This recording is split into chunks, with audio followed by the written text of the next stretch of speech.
Hello, good morning. ഞാൻ doctor Jayashree. Onam നമ്മുടെ അടുത്തെത്തി. എല്ലാവർക്കും എൻ്റെ ഹൃദയം നിറഞ്ഞ ഓണാശംസകൾ. ഒപ്പം കുറച്ച് നിർദ്ദേശങ്ങളും കൂടി. കാരണം നമുക്കറിയാം, ഓണം എന്ന് പറയുമ്പോൾ വിഭവസമൃദ്ധമായ ഒരു ഊണ് അല്ലേ, ഒരു സദ്യ. അത് ഓണത്തിൻ്റെ ഒരു അവിഭാജ്യ ഘടകമാണല്ലോ. ഡയബറ്റീസ് ഉള്ളവരുണ്ട്, കൂടുതൽ BP കൂടിയവരുണ്ട്, കൊളസ്ട്രോൾ കൂടിയവരുണ്ട്. എല്ലാം ഡയബറ്റീസ് ഉള്ളവർ വിചാരിക്കും എല്ലാം സദ്യ എല്ലാം കഴിച്ചിട്ട് 2 യൂണിറ്റ് ഇൻസുലിൻ അധികം എടുക്കാമെന്ന്. ഈ ഓണം ഒരു സ്വല്പം കരുതലോടെ നമുക്ക് നീങ്ങിയാലോ. കാരണം ഒരു സദ്യയ്ക്ക് ഉപ്പേരി, അച്ചാറ്, പപ്പടം, ഇത് 3 അവിഭാജ്യമാണ്. ബ്ലഡ് പ്രഷർ കൂടുതലുള്ളവർക്ക് ഇത് 3 തന്നെ കഴിക്കാനും പാടില്ല. അപ്പോൾ നമ്മൾ എന്താ ചെയ്യുക? നമുക്ക് പിക്കിൾ, മാങ്ങ പിക്കിൾ, നാരങ്ങ പിക്കിൾ, നാരങ്ങാക്കറി ഇതിൽ 1 കുറയ്ക്കാമോ? അതുപോലെ 5 പീസ് ഉപ്പേരി, അത് നമുക്ക് 1 or 2 ആക്കി കുറച്ചുകൂടി. പപ്പടത്തിൻ്റെ എണ്ണവും നമുക്ക് കുറയ്ക്കാമല്ലോ. അങ്ങനെ ആയാലോ. സദ്യ നമ്മൾക്ക് കഴിക്കാതിരിക്കണം. ഷുഗറുണ്ട്, പ്രഷറുണ്ട്, അല്ലെങ്കിൽ കൊളസ്ട്രോൾ കൂടുതലുണ്ട് എന്ന് വെച്ച് സദ്യ ഉപേക്ഷിക്കാൻ ഞാൻ പറയുന്നില്ല. പക്ഷെ അളവൊന്ന് ലിമിറ്റ് ചെയ്താലോ. ഇനി എല്ലാ പിക്കിളും കഴിക്കണമെങ്കിൽ എല്ലാത്തിൻ്റെയും കുറച്ച് വെച്ച് കഴിച്ചാലോ. സദ്യയുടെ ഇലയുടെ അറ്റത്ത് ഉപ്പ് വിളമ്പുന്ന ഒരു സമ്പ്രദായം ഇപ്പോൾ കാണാറുണ്ട്. ആ ഉപ്പിനെ നമുക്ക് ഉപേക്ഷിക്കാം. അവിടെ തീരുന്നില്ല. പരിപ്പ് കഴിഞ്ഞാൽ നെയ്യ്.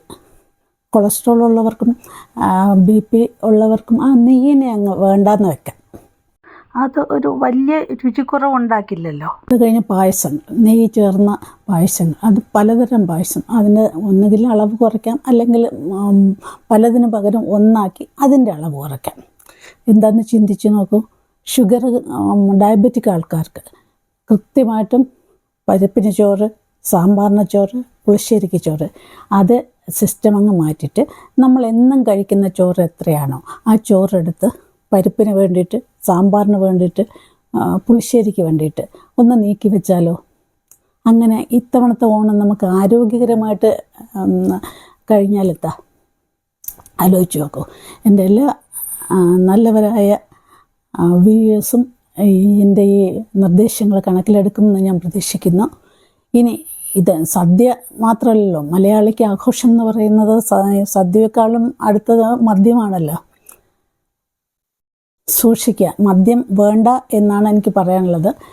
അത് പക്ഷെ പറ്റിയില്ലെങ്കിൽ അത് കുറച്ചാകാം. കൂടുതൽ മദ്യം ഡയബറ്റീസിനെ ബാധിക്കും. ഷുഗർ കൂടാനും ബാധിക്കാം. കുറേ കഴിഞ്ഞാൽ ഷുഗർ ഹൈപ്പോഗ്ലൈസീമിയ ആകാനും സാധ്യതയുണ്ട്. ഷുഗർ കുറഞ്ഞു പോയിട്ട് ആകാനും സാധ്യതയുണ്ട്. അതുകൊണ്ട് ഡയബറ്റീസുകാർ മദ്യമെടുക്കുന്നത് സൂക്ഷിക്കണം. ഡയബറ്റീസുകാർ മാത്രമല്ല അമിതമായി മദ്യം ഉപയോഗിക്കുന്നവരിൽ കൊളസ്ട്രോളിൻ്റെ അംശം, കൊളസ്ട്രോളല്ല ട്രൈഗ്ലിസറൈഡ്സ് എന്ന് പറയും. ആ ട്രൈഗ്ലിസറൈഡ്സിൻ്റെ കൊഴുപ്പുകളിൽ വരുന്നതാണ്. ട്രൈഗ്ലിസറൈഡ്സിൻ്റെ അളവ് ക്രമാതീതമായിട്ട് വർദ്ധിക്കുകയും ചെയ്യും. ഇതിൻ്റെ എല്ലാം ഔട്ട്കം എന്ന് പറയുന്നത് നമുക്ക് സ്ട്രോക്ക് വരാനുള്ള സാധ്യത, അറ്റാക്ക് വരാനുള്ള സാധ്യത, ഇതെല്ലാം തന്നെ കൂടുതലാണ്. അതുകൊണ്ട് അമിതമായ മദ്യം നമുക്ക് ഈ ഓണം വേണ്ട. ഈ ഓണക്കാലത്തുണ്ടാകുന്ന ആക്സിഡൻസിൽ നല്ലൊരു ഭാഗം മദ്യപിക്കുന്നത് കൊണ്ടാണ് എന്ന് ഞാൻ പ്രത്യേകം ഇല്ലല്ലോ. അപ്പോൾ ഈ വർഷത്തെ ഓണം മദ്യമില്ലാത്ത ആയിരിക്കുമല്ലോ അല്ലേ? അപ്പോൾ എൻ്റെ എല്ലാ സുഹൃത്തുക്കൾക്കും, എൻ്റെ എല്ലാ വ്യൂവേഴ്സിനും ഹൃദയം നിറഞ്ഞ ഓണാശംസകൾ. ബായ്. കാണാം ഇനിയും.